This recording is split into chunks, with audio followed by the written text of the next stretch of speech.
today, though, we're going to talk about promotion testing and studying for that, right? Yes. All right, so that's a really big thing on everybody's mind all the time. I'm just curious. I always wondered who writes these tests. Well, I'm glad you asked that, but, the reason we decided to do this topic was, we're coming into that promotion cycle for 2 tech sergeant and 2 master sergeant, and then, of course, in the spring will be our senior airman testing for staff sergeant. So if you're not already studying, you're already behind the power curve a little bit. So, but who writes these tests? Well, first of all of your PDG tests are written by chief master sergeants. And all of your SKTs, or your skilled knowledge tests, are written by master sergeants, subject matter experts in your field. So it's not some crazy people off in some little hole just dreaming up questions to drive you crazy. It's actually chief master sergeant sitting down and writing the tests. And it's a very, very detailed process. I actually did it 2 years ago and wrote a senior master sergeant test. But very, very methodical, and they put a lot of time and effort into it, and there's a lot of statistics and things that go around with test questions. So rest assured that nobody's out there, at least the group that I was with, we weren't out there trying to make the questions intentionally hard.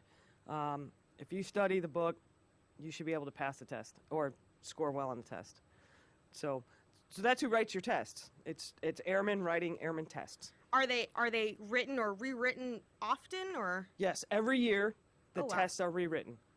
So every promotion cycle, they will send a group of chief master sergeants to write the tests, and then every cycle for every AFSC, they go in and rewrite the tests. And they're, you'll hear this this fable that's out there, if you want to call it, this rumor that they only rewrite 10% of the questions. That is untrue. I can tell you from personal experience that we rewrote the entire test for that particular promotion cycle, and every group does that. So you can imagine how difficult this is and how busy this organization is that writes this, and it's the Air Force Operational Measurement Squadron, Test and Measurement Squadron. That's crazy. So, having to write those at all, I even if that 10% were true, which I know you said it's not, that still seems like a lot to me. Where does that information come from? I mean, how are you able to do that? Well, the information comes from I'm going to talk specifically, for both the SKT and the PDG. The questions come from the books, period. From whatever the reference material you have, especially for your AFSC, sometimes there's extra reference material. But everything comes from the book, word for word. We probably spent more time referencing questions and verifying the references were correct than we spent actually writing the questions. So when we would go into the test bank, we would pull up questions that maybe we wanted to use on the test. We would have to go and verify those references and make sure that it still says in that version of the PDG or those version of your CDCs is still exactly the same as the test question. So, my advice to you is you got to know what's in your books. If you know what's in your books, you're gonna do well. Right. Definitely. I mean, we all know that. I mean, for the last few years, I've been SKT exempt, and it's just been all about the PDG for me. I mean, when it comes time to, promotion testing, I just eat, sleep, and breathe just the PDG all the time, because that's all I have. So I'm I got to know it, from front to back.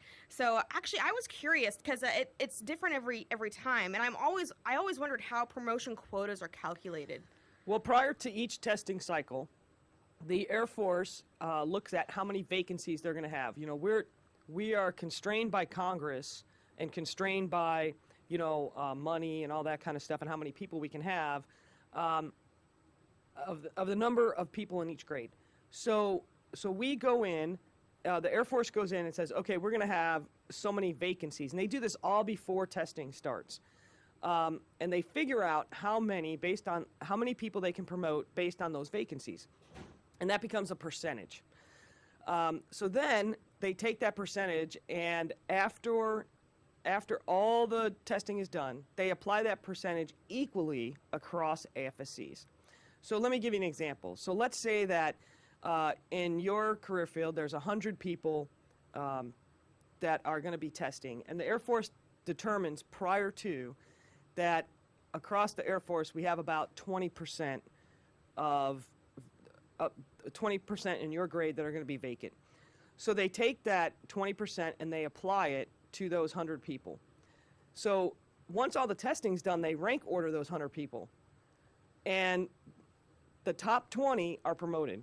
So when you hear about a cutoff score is actually somebody's score, because that is the bottom of the promotion percentage cutoff. Okay. So that's how they determine the cutoff. So the top, in this case, 20%, if you're in the top 20% in your AFSC, you're going to be promoted.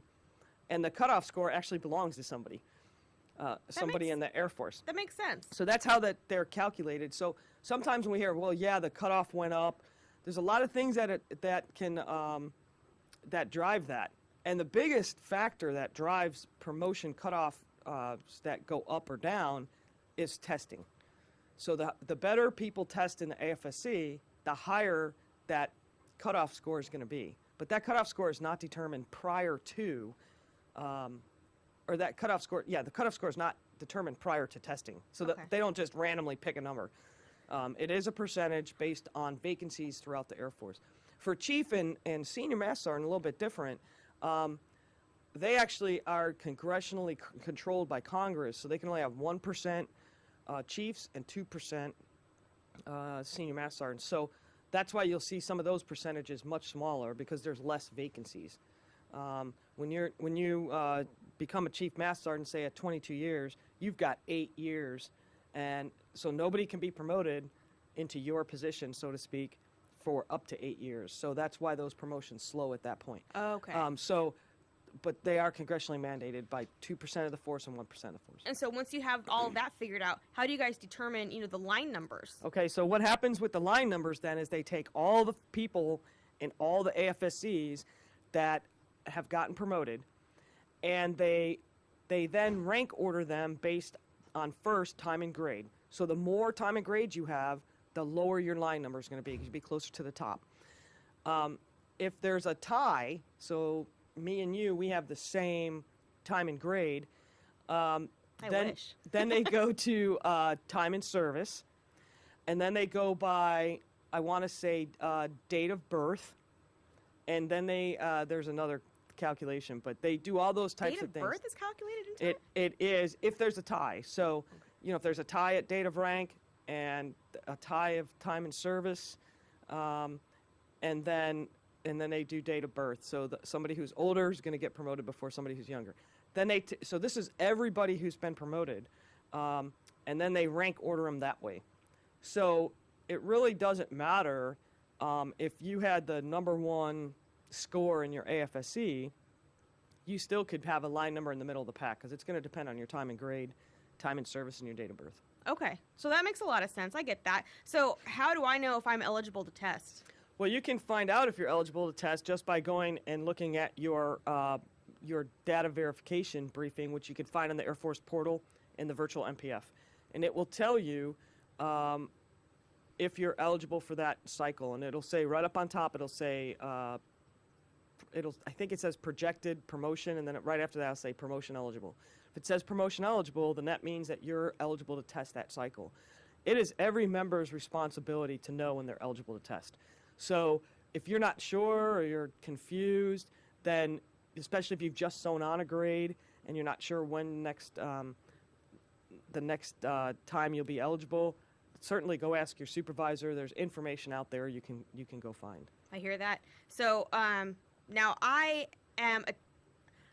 I'm not very good at studying or test taking. I have severe anxiety issues when I actually get into the testing room. But to help with that anxiety is, making sure that I study to the best of my ability.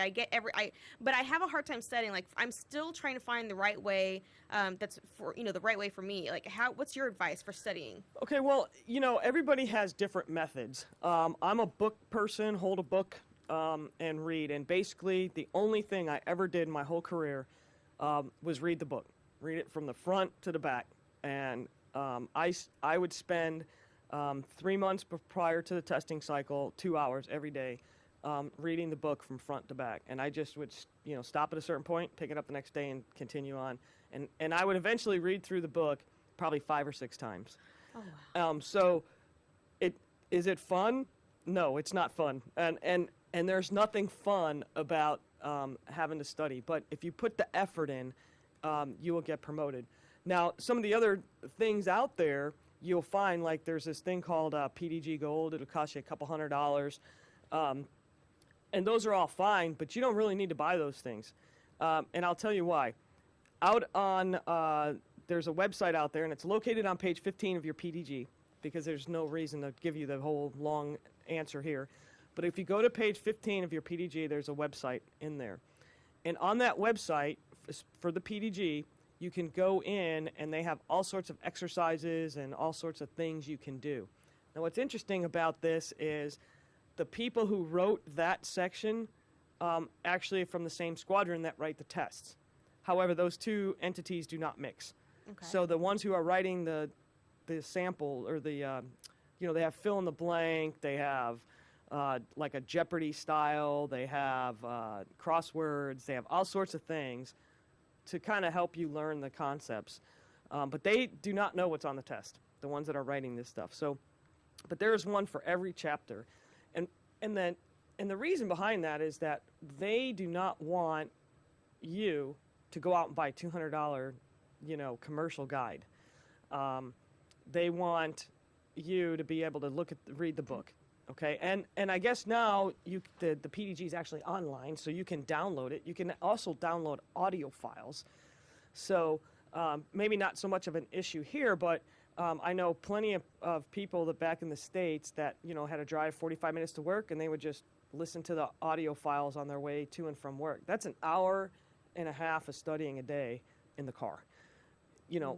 if you're really listening to what's happening. So there's all sorts of free things out there on the website. Again, page 15 of your PDG will take you to the website.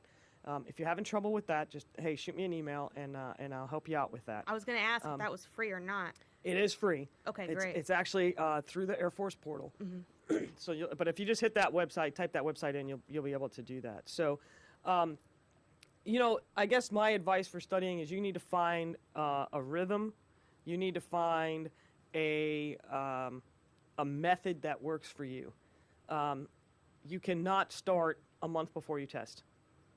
And really, studying should be a year-round thing. And take it from me, when I was a young airman or a young staff sergeant, that wasn't always a priority. I get it. But as I got older and I saw that studying really increased my test scores, and really test scores drive promotion, and it doesn't matter what rank you're at. If you're trying to get promoted to senior master sergeant and you're not scoring, you're testing PDG only, and if you're not scoring above 70, you're not really giving yourself a shot. So you have to really put the effort in, and that's sometimes hard to do. A couple other just tidbits about studying. Group study is not allowed. Yeah, bummer. So, but the reason is that you don't want to be studying with somebody who's also testing for you at the same grade, right, 'cause the that same would stripe. be unfair. Yeah, so it's a competitive thing. It's an individual study group. Now, and the other thing is you cannot share your PDG or questions, but I would tell people that when you get done testing, the first thing you should do is grab your PDG and go find a quiet place and go page by page and mark every single question you think you remember. And I'll tell you why that's important. Again, the tests are rewritten every year. But if you mark the questions, because the PDG doesn't change that often, but if you mark the questions, you'll get a feel for what kinds of things they're asking.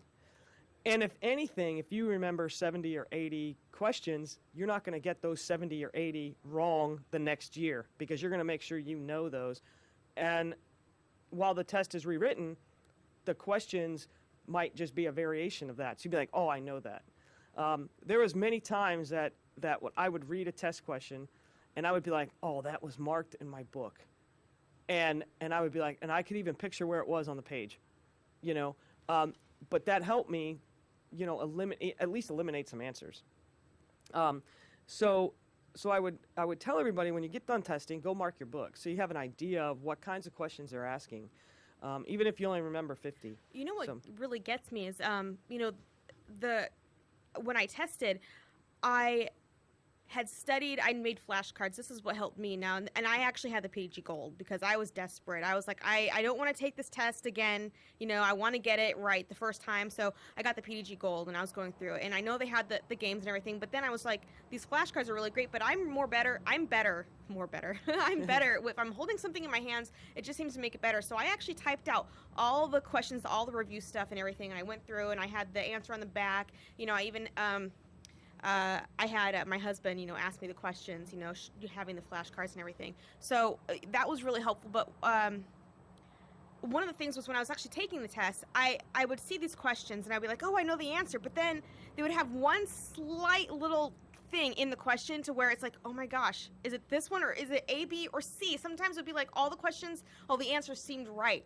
It threw me for a loop and I really thought I knew it.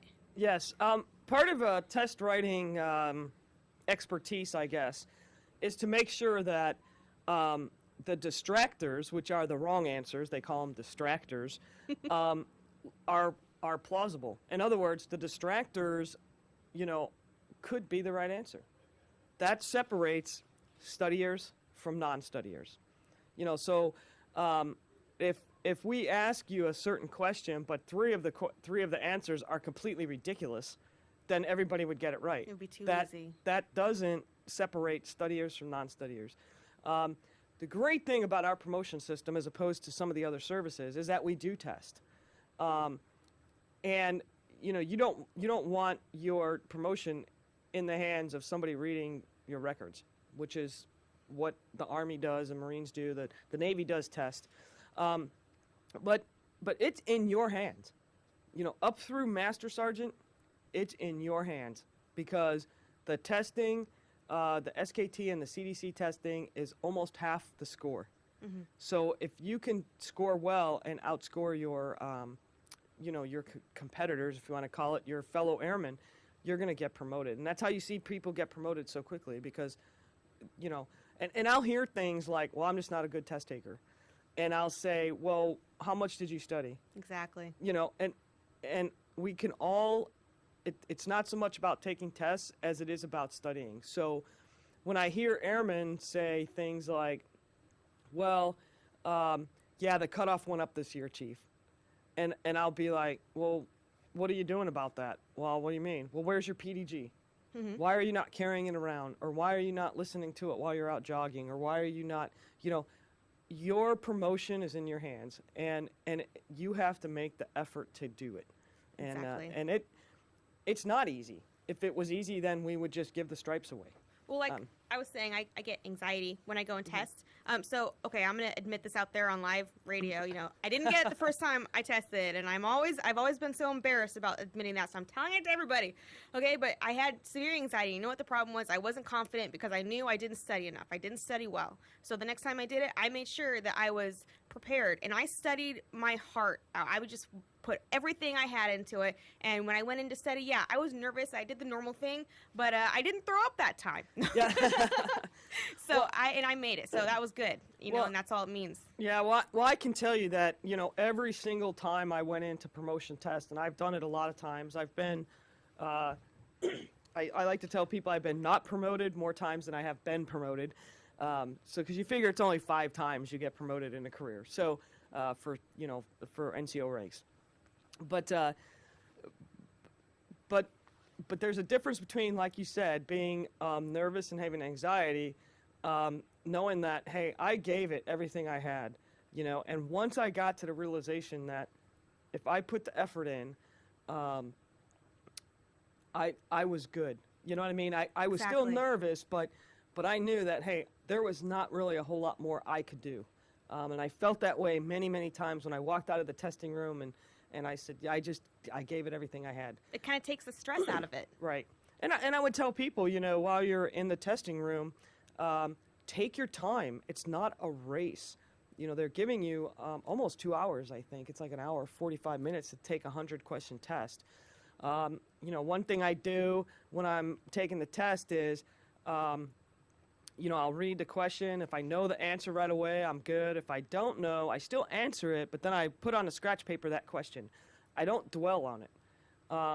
Because I'll never forget the time I went into the test, and the very first question, I had no idea what the answer was. Oh, that feels so bad. And you're like, wow, this is going to be a long test. Yes. And that right away gets you some anxiety. But if you take your time, and if you're not sure, answer it anyway, but write it down off to the side. And then when you get through with the test, I think you might be surprised how many you didn't know, meaning that you probably knew less than you thought you did. So anyway, so you go and then you go back and you look at those questions. And I usually took almost the whole time going over it.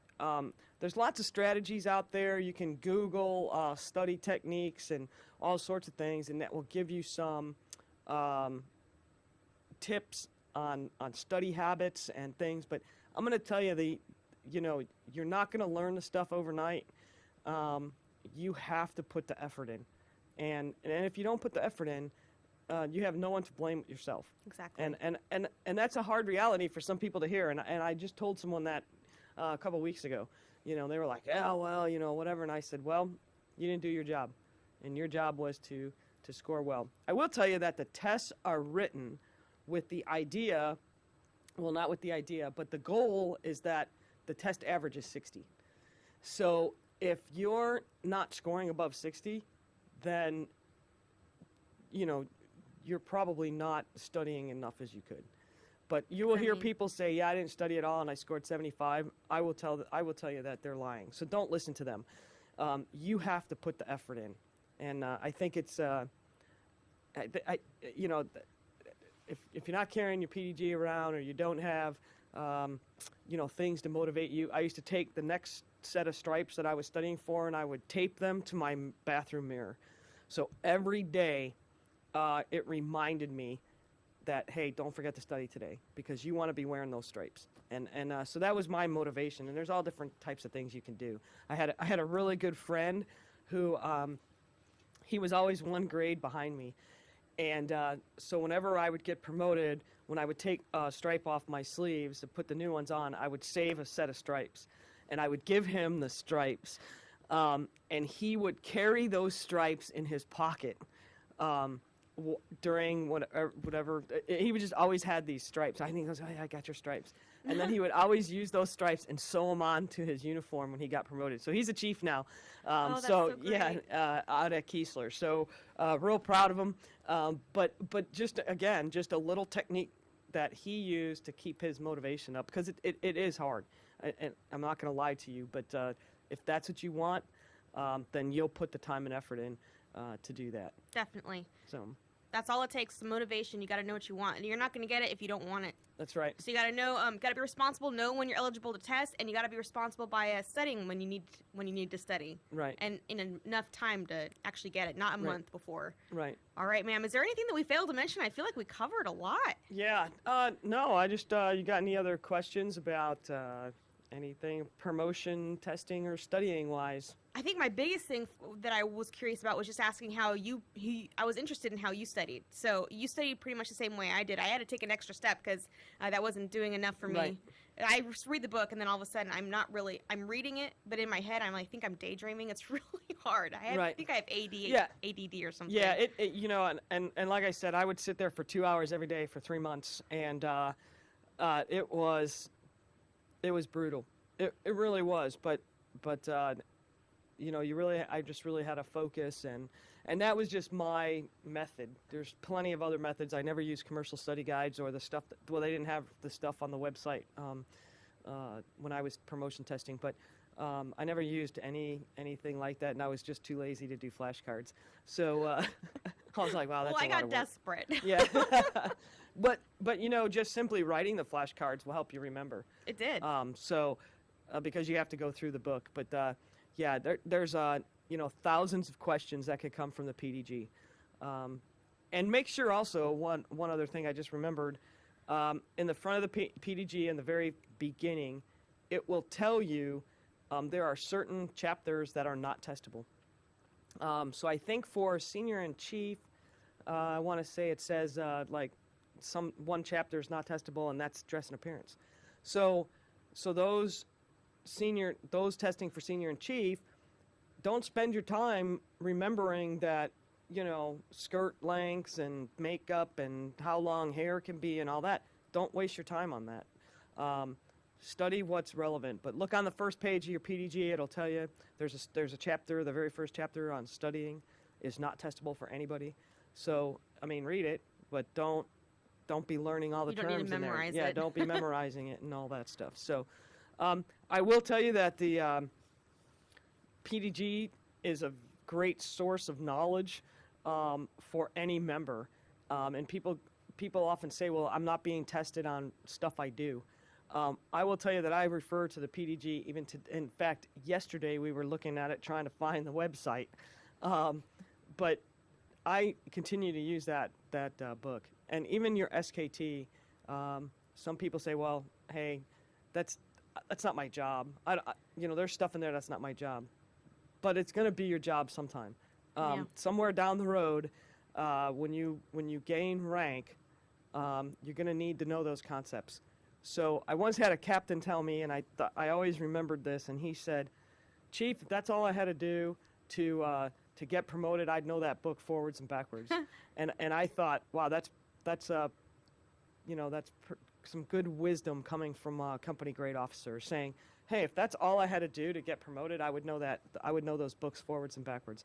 I think that's a good lesson for all of us. Definitely. So.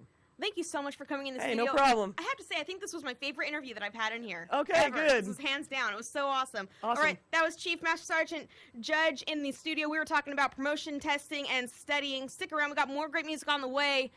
Now it's time for some Kelly Clarkson, Catch My Breath, here on AFN Incirlik the Eagle, serving America's best.